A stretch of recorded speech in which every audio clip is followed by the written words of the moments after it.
পহেলা মে আন্তর্জাতিক শ্রমিক দিবস উপলক্ষে জাতীয় প্রেস ক্লাবের সম্মুখে দেশের সকল স্থান হতে বিভিন্ন সংগঠন বর্ণাঢ্য র্যালি ও শোভাযাত্রায় অংশগ্রহণ করে। আন্তর্জাতিক শ্রমিক দিবস সচরাচর মে দিবস নামে অভিহিত।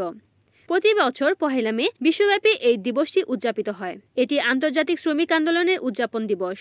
পৃথিবীর বিভিন্ন দেশে শ্রমজীবী মানুষ এবং শ্রমিক সংগঠনসমূহ রাজপথে সংগঠিতভাবে মিছিল ও শোভাযাত্রার মাধ্যমে দিবসটি পালন করে থাকে। ভারত ও বাংলাদেশ সহ বিশ্বের প্রায় ৮০টি দেশে পহেলা মে জাতীয় ছুটির দিন।